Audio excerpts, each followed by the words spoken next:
Bonjour à tous, ici donc comme je vous avais dit dans la vidéo précédente, je vais vous donner ici quelques explications sur une ressource très utilisée au niveau du microcontrôleur, c'est le timer 0, enfin le timer tout court puisque vous avez en fait dans votre PIC plusieurs timers, donc je pense qu'il y en a deux ou trois, enfin deux, donc là, il faudra les revoir dans la doc, mais bon ce n'est pas très important là maintenant.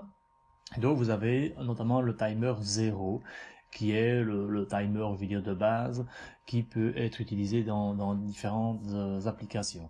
Alors, c'est vraiment, avant toute chose, avant d'aller dans le code, c'est vraiment de vous expliquer un peu le principe même de cette ressource. Alors ici, je vous montre une partie de la datasheet, hein, donc c'est la page 146, et là vous voyez en fait ici une synoptique qui représente un peu je vais dire le schéma global du timer. Alors d'une manière générale, vous devez voir le timer comme étant, je dirais, un sablier. Alors c'est quoi un sablier? C'est quelque chose qui, lorsqu'on le retourne, le sable va s'écouler pendant un certain temps. On pourrait dire qu'une fois que le sable est arrivé à la fin, on pourrait dire que le temps je dirais, du sablier en question s'est écoulé. Si chaque fois que maintenant vous retournez de nouveau le sablier, on pourrait imaginer alors que de nouveau on est reparti pour un certain laps de temps. Et c'est quelque part une analogie que j'aime bien parce que vous allez voir ici qu'au niveau du microcontrôleur, c'est une ressource qui est en interne bien entendu du PIC, mais qui n'est pas liée directement au programme. Ce qui veut dire que pendant que votre programme s'exécute, si vous avez configuré correctement ce timer, il va lui en fait, un peu comme le sablier va lui laisser écouler du sable, en fait lui il va en fait s'incrémenter. Et donc ça veut dire quoi? Donc en d'autres termes, le timer c'est quelque part un compteur, donc c'est un compteur en interne qui va en fait s'incrémenter et soit une certaine cadence, une certaine fréquence. C'est là que ça est intéressant au niveau de la synoptique ici. C'est qu'en fait, si vous voyez là-bas, hein, en fait, vous voyez que en termes, je dirais, d'input, en fait, vous pouvez avoir soit ce qu'on appelle ici la fréquence interne donc du système, donc ça veut dire c'est la fréquence de l'oscillateur divisé par 4, donc c'est la clock interne du microcontrôleur qui est la même que celle qui est responsable de l'exécution du programme, parce que souvenez-vous que le programme s'exécute, on va dire, à une certaine cadence, et la cadence à laquelle le programme s'exécute, donc les instructions machines sont exécutées, correspondent à une fréquence donc qui correspond à la fréquence de l'oscillateur divisé par 4. Donc ça veut dire que le signal que vous voyez ici, hein, le FOSC divisé par 4, c'est exactement le même signal qui permet d'exécuter une à une les instructions de votre programme. Donc, ça veut dire que vous êtes en mesure, vous, de pouvoir incrémenter ce timer, donc ce compteur, par le biais de ce signal-ci. Vous pourriez également aussi regarder, si vous voyez cette partie ici, le TOC pin. En fait, si vous regardez sur la datasheet ou sur la synoptique de votre carte hein, du microcontrôleur, vous verrez que ça correspond à une pin. Et donc, ça pourrait très bien aussi, donc on pourrait incrémenter le timer, non plus par un signal interne, mais par une pin externe. On pourrait imaginer que si vous aviez par exemple un capteur incrémental, par exemple relié à une machine, vous pourriez très bien imaginer, se dire que vous allez comptabiliser par exemple le nombre de pulses issus de ce capteur en question, et vous pourriez très bien relier ce capteur à cette pin ici, et donc ça permettrait finalement d'utiliser le timer ici en tant que quelque part de compteur d'impulsion. Ça c'est un exemple parmi d'autres, hein, mais je ne vais pas essayer de trop m'attarder là-dessus. Alors, comme on sait que ce timer-là, quelque part, c'est un compteur, donc il va s'incrémenter, ça je le répète. Et donc vous voyez ici, ce qui est indiqué dans la figure 12.1, c'est qu'il est dans ce qu'on appelle le mode 8 bits. Ça veut dire que le timer 0, en fait, peut être configuré dans deux modes. Dans un mode qu'on appelle 8 bits et dans un mode 16 bits. Alors qu'est-ce que cela veut dire? C'est qu'en réalité, 8 bits, ça veut dire que vous avez un registre de 8 bits, ce qui veut dire que à chaque coup d'horloge ici, ce registre va s'incrémenter de 1. Il est clair que lorsqu'il va arriver à 255, c'est là que tout le principe, il faudra vraiment bien comprendre ce principe, pardon, c'est l'équivalent en fait que votre sablier, lui, où tout le sable s'est écoulé. C'est-à-dire qu'une fois qu'il arrive à 255, en fait, il arrive en bout. Alors si on continue à appliquer bien entendu le signal, parce que ça va être le cas puisque l'oscillateur lui ne s'arrête jamais, en fait on va ce qu'on appelle faire un rebouclage, qui veut dire comme on arrive à 255, et au prochain coup de cloche, en fait il va repasser à 0. Alors que va-t-il se passer à ce moment-là justement?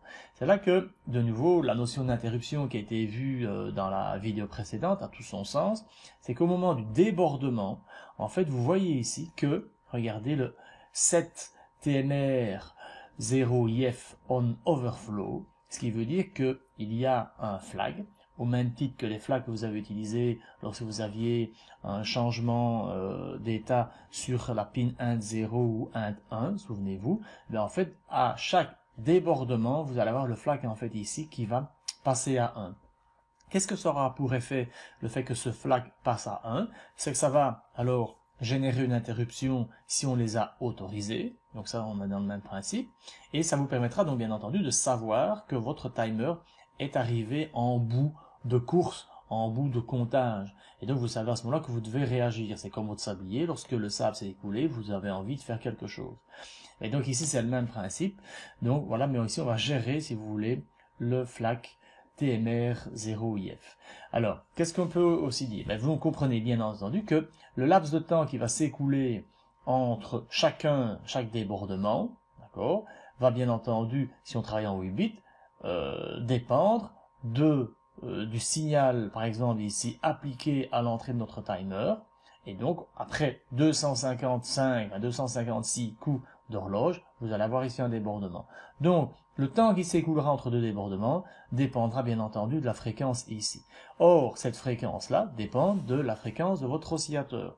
Donc, en fonction de la configuration que vous allez donner à votre microcontrôleur, ce laps de temps va bien sûr dépendre de cette fréquence en question. Alors vous allez vous dire, oui mais ok, mais le souci c'est que si j'ai besoin par exemple d'un laps de temps plus long que ce que je pourrais avoir si je fais 256 fois la fréquence ici d'horloge, et vous avez la possibilité de ce qu'on appelle de passer par un préscalaire, ce qui veut dire qu'en réalité, votre timer ne va plus s'incrémenter à chaque coup d'horloge, mais il va s'incrémenter à un coup d'horloge divisé par n. En réalité, ici, le signal qui est présent là-bas, soit, si vous regardez sur la synoptique, il peut passer directement là pour, quelque part, aller incrémenter celui-là, ou alors, il peut passer par le préscalaire avant d'incrémenter. Et c'est là qu'en fait, vous allez voir que, je vais remonter, moi, ici, dans une partie de la datasheet, et vous voyez ici que, en fonction de 3 bits situés qui sont placés dans le T0 con, d'accord, dans ce registre-là, vous allez voir que les 3 bits de poids faible, en fonction de leur valeur, vous voyez ici entre 0, 0, 0 et 3 fois 1, vous avez alors des valeurs différentes au niveau du préscalaire. Ce qui signifie que vous allez souvent, dans beaucoup d'applications, devoir réfléchir à la valeur que vous allez peut-être devoir ici utiliser pour le préscalaire, pour quelque part vous permettre d'obtenir peut-être ici des temps entre deux débordements, d'accord, des temps qui soient adaptés à votre application.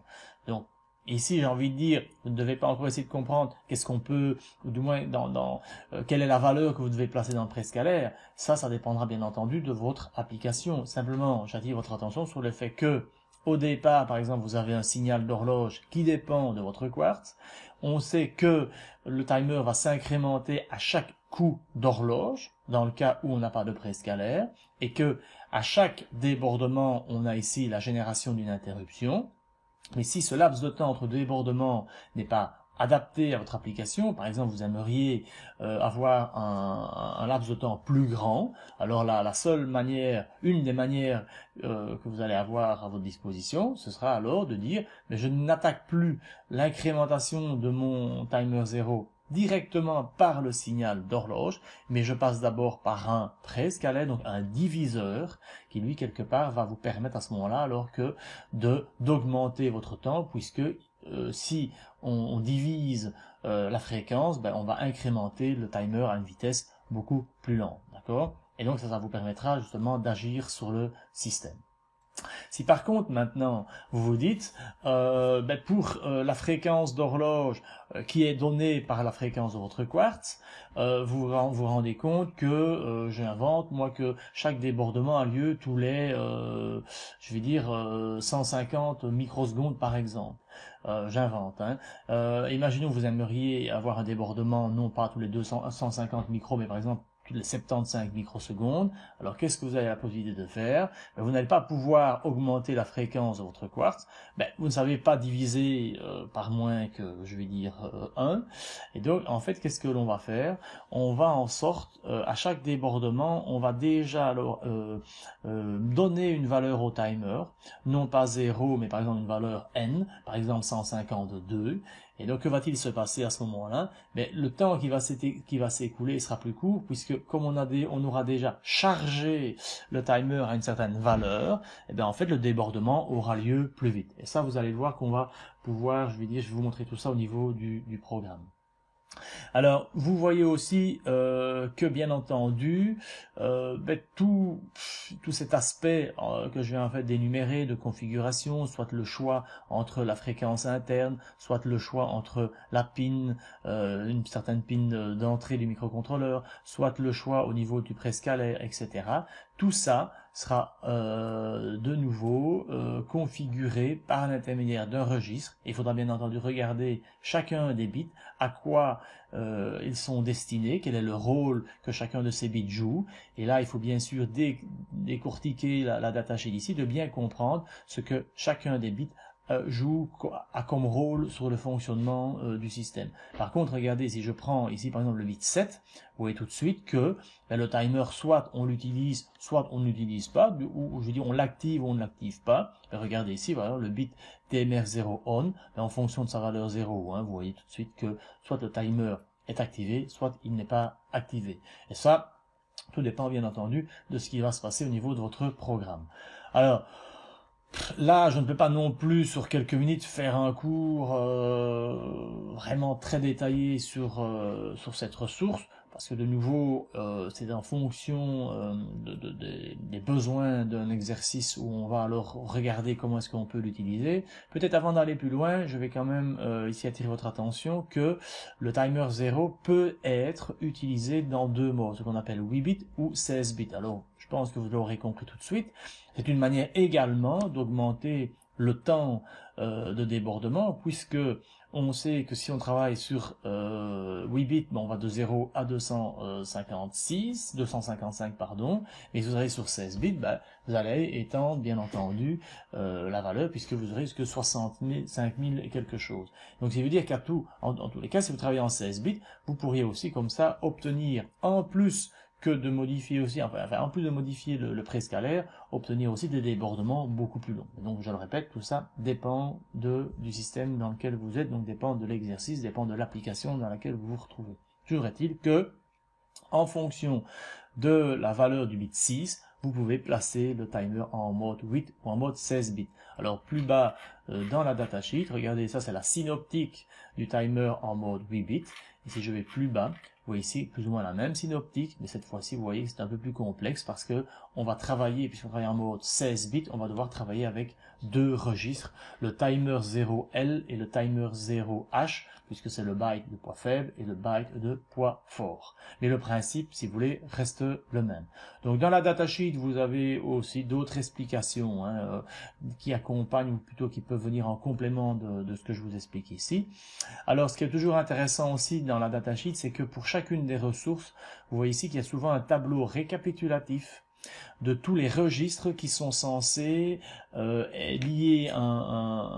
un rôle avec la ressource concernée. Donc pour le timer 0, vous voyez que vous avez différents registres ici qui peuvent être associés au timer 0. Donc là, il faut, en fonction de nouveau de l'application, bien s'intéresser à chacun de ces bits de tous ces registres. Voilà. Donc je vais vous montrer maintenant comment on pourrait intégrer tout ça dans un exemple, dans un programme. Alors je reviens ici sur mon application de base. Donc ça c'est le même exercice, c'est le point de départ de l'exercice qu'on a utilisé pour les interruptions. Alors, ici, on pourrait, regardez, imaginons qu'on aurait envie, en fait, de faire, cette fois-ci, clignoter toujours, par exemple, les LED. Vous voyez ici, en inversant à chaque fois le LAD, mais sans utiliser, par exemple, de temporisation. On pourrait alors se dire, OK, on pourrait très bien avoir un programme qui tourne, donc je pourrais très bien, moi, ici, si vous voulez mettre tout ça en commentaire, et si je mets tout ça en commentaire, que va-t-il se passer? Vous voyez que à ce moment-là, le while 1, si vous regardez, j'ai une boucle quelque part infinie qui tourne sans cesse dans le while 1. C'est par exemple ici mon programme principal. Alors vous allez me dire, c'est un peu débile parce que il ne fait rien. On est bien d'accord. Il faut très bien avoir quelque part une boucle comme ça infinie et que tout le reste de l'application soit géré notamment par exemple par les interruptions. Je sais que c'est un petit peu tordu, mais ici c'est à titre d'exemple. Mais il est clair qu'en règle générale, dans le while 1 ici, vous allez avoir du code qui va s'exécuter en permanence, avec bien entendu une possibilité d'avoir du code qui s'exécute dans la partie interruption. Donc j'espère de nouveau que je suis clair. Donc ici, voilà, le programme principal finalement ici, il ne fera rien. Mais on va voir quand même que on sera en mesure tout de même de faire clignoter la LED. Alors comment? Alors je vais retourner maintenant dans la routine d'interruption, et souvenez-vous l'autre jour, sur l'autre vidéo, j'avais laissé cette partie-ci en commentaire. Alors, l'idée, attendez, je ne me trompe pas, donc on est toujours ici dans la routine interruption, donc ça ne change pas sur la logique, mais une fois, ici on va maintenant gérer l'interruption liée au timer. Alors pareil, quand nous allons, et ça je vous le montrerai aussi par après dans la partie initialisation, on va faire une certaine configuration pour activer le timer, etc. Mais si tout ça est fait, vous allez vous rendre compte que dès que vous allez exécuter votre programme, tôt ou tard, vous allez avoir un débordement du timer, ce qui veut dire la génération d'une interruption. Alors, que se passe-t-il? Comme tout l'autre jour, je rentre dans la fonction interruption et je viens alors vérifier chacun de mes flags concernés dans l'application. Dans notre cas ici, on va alors détecter, on va vérifier si le flag du timer 0 est bien passé à 1. Si c'est le cas et qu'on autorise bien sûr l'interruption, donc on teste que l'interruption a bien été autorisée, c'est notre cas par exemple, alors que se passe-t-il? Alors on peut avoir plusieurs choses. Imaginons, pour l'instant, je mets ceci ici en commentaire, à la limite je préfère vous le dire comme ça, que va-t-il se passer? Qu'est-ce qu'on constate? À chaque débordement, on passe ici, on vérifie tout ça, et qu'est-ce que je fais? Je commute quelque part mon lat-d. Ça veut dire quoi? Ça veut dire que je vais changer d'état au niveau des LED. Une fois que j'ai fait ce changement d'état, souvenez-vous, bien entendu, comme là, j'ai envie de dire, je vais retourner mon sablier. En quelque sorte, c'est comme ça que je vais vous le dire, c'est que je vais quelque part remettre le flag du timer à 0. Ce qui veut dire qu'à ce moment-là, c'est un peu l'équivalent de retourner le sablier. Je quitte, si vous voulez, cette partie-ci. Je peux au passage checker si, par exemple, on n'a pas non plus appuyé sur un des deux interrupteurs. Pour l'instant, j'ai envie de dire, j'ai pas envie de trop m'attarder là-dessus, on va y revenir. Toujours est-il que je quitte ma routine d'interruption. Qu'est-ce qui va se passer? Je reviens, bien entendu, dans mon while 1. Et donc le pic va, puis, tourner en rond, donc va exécuter, tourner en boucle. Mais il faut bien vous dire qu'en parallèle de cela, le timer va, quant à lui, toujours continuer à s'incrémenter. Okay, donc il va passer de 0 à 1, 2, 3, etc., etc. Et puis une fois arrivé à 255, lorsqu'il va au prochain coup de cloque redéborder, que se passe-t-il? Pareil, le flag ici qui avait été préalablement remis à 0 va passer à 1 et générer une interruption. Donc on revient dans cette routine ici interruption. Que se passe-t-il? On teste ceci, tout ça se vérifie. Je change l'état de mes LED, donc ça veut dire que vous allez avoir ici un clignotement, et je remets bien entendu le flag ici à 0. Alors vous allez me dire, mais quelle sera la fréquence à laquelle les LED vont clignoter? Mais ici, qu'est-ce qui va se passer? En fonction de la configuration, soit se dire, est-ce que j'ai un préscalaire, est-ce que j'ai pas de préscalaire, etc. Mais ça, je vous laisse un peu réfléchir. Mais ce laps de temps qui va s'écouler entre deux interruptions dépendra bien entendu de ces réglages initiaux. Alors, ici, mes lignes ici en commentaire. Alors, pourquoi est-ce que je vous montre ça? C'est pourquoi est-ce que, par exemple, ici, j'avais mis le timer 0 égale 12. pourrez très bien mettre égal 54, 53, etc. Qu'est-ce que ça signifie? C'est qu'à chaque débordement, au lieu de laisser le timer redémarrer à 0 jusqu'à 255, alors je vais, moi, forcer la main du timer pour qu'il redémarre non plus à 0, mais à partir d'une certaine valeur. Et cette valeur ici, par exemple de 12, est totalement dépendante de l'énoncé de votre application.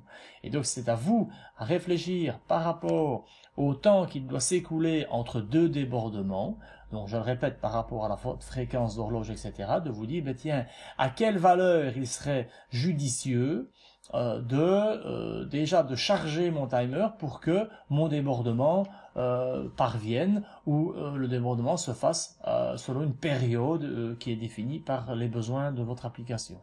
Donc cette valeur-là est toujours bien entendu il faudra bien sûr y réfléchir, d'accord?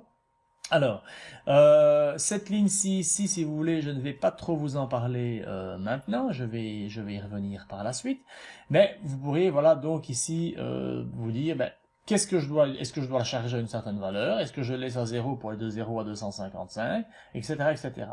Alors, les deux autres parties ici du code, à quoi peuvent-elles servir? Alors, dans un des exercices, je pense qu'il vous est demandé, ben, en fonction de l'appui, par exemple, sur un bouton, vous allez devoir, par exemple, changer la fréquence de clignotement de votre système. Alors, ce qu'on pourrait imaginer de dire, c'est que, alors, si j'appuie sur, par exemple, l'interrupteur 1, 0, je travaille à une certaine fréquence, et si j'appuie, par exemple, sur l'interrupteur 1, 1, je travaille à une autre fréquence.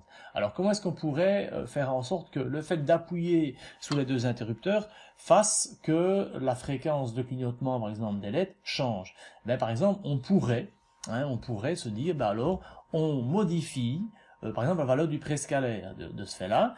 Regardez, si je prends ici l'exemple, donc j'autorise bien entendu mes interruptions sur mon 1.0 et mon 1.1, donc ça c'est comme dans l'exercice précédent.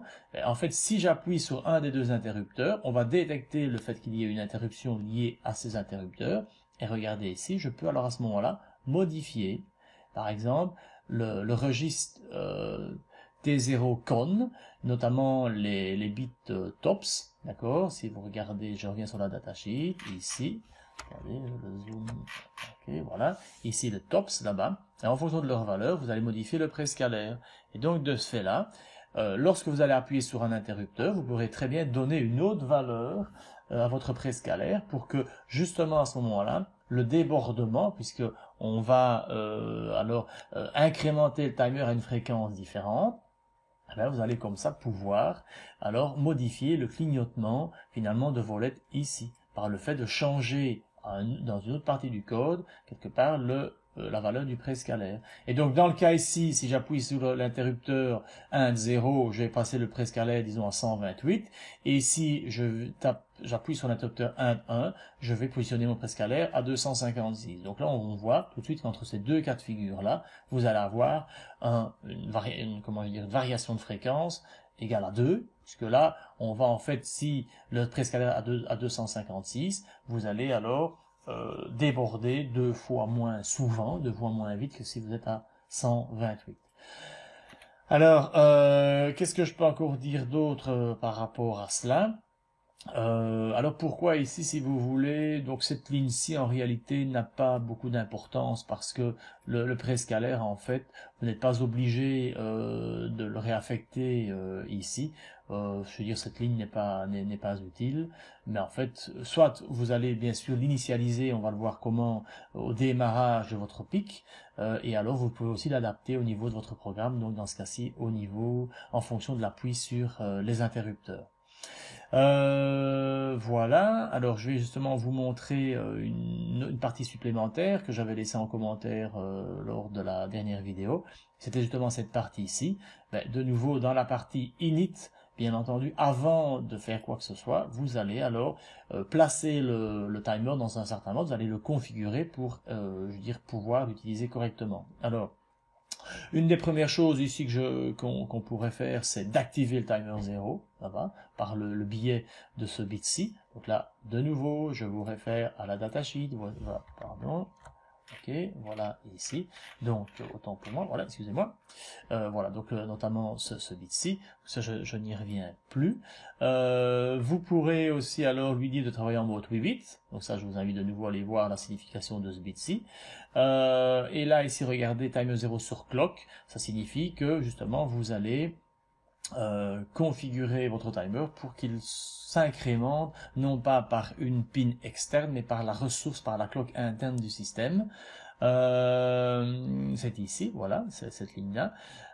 Dans ce cas-ci, regardez, j'active le préscalaire, par exemple, ça va. Et ici, par défaut, regardez, je lui mets la valeur 128. Ok. Et donc, à ce moment-là, tout ça est déjà configuré. Donc, ça veut dire que le débordement aura lieu je veux dire, après un certain laps de temps, correspondant à la fréquence d'horloge divisée par 128 et ce multiplié par 256, puisque c'est la valeur totale, donc l'étendue du registre, puisque je travaille ici en 8 bits. Donc ça, ce sont des réglages initiaux qui peuvent bien entendu être remodifiés pendant l'exécution de votre code, puisque c'est ce qui se passe ici, puisque comme je veux changer la fréquence de clignotement, mais il suffit, en fonction de l'appui, je le répète, ça, c'est de changer, par exemple, notamment la valeur du préscalaire. C'est une possibilité. Vous avez d'autres possibilités, bien entendu. Vous pourriez très bien, par exemple, aussi, dans cette partie ici, dire, ok, imaginons que le préscalaire, vous ne l'utilisez pas, il est à 0, donc on n'utilise pas, et donc la cadence à laquelle on incrémente le timer est uniquement liée à la fréquence du quartz, et vous dites, le temps qui s'écoule entre deux débordements, par exemple, est trop court. Vous pourriez très bien, par exemple, dire, ou utiliser, par exemple, une variable locale, ici dans la routine d'interruption, et cette variable en question, vous allez par exemple l'incrémenter à chaque débordement, et vous pourriez très bien dire à ce moment-là, si cette variable atteint par exemple la valeur 54, il y a eu 54 débordements, seulement à partir de ce moment-là, par exemple, je pourrais inverser, donc complémenter quelque part le registre LAD pour faire clignoter les lettres à une autre fréquence. Et donc vous pourriez très bien aussi utiliser une variable comme ça temporaire qui vous permettrait d'agir d'une manière différente en fonction de ce que vous avez envie de faire. Donc voilà, il faut simplement retenir ici que le temps qui s'écoule entre deux passages dans cette partie-ci dépend de tous les paramètres que vous avez vus précédemment. Alors bon, comme sur les vidéos précédentes, j'espère que je suis assez clair.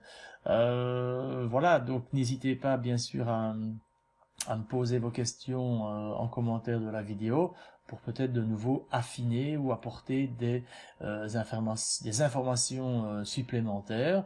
Dans tout ça, vous devez bien sûr le tester avec votre carte. Vous devez le tester bien entendu avec le simulateur et le simuler avec le stopwatch pour voir justement les timings que vous obtenez en fonction de tout cela.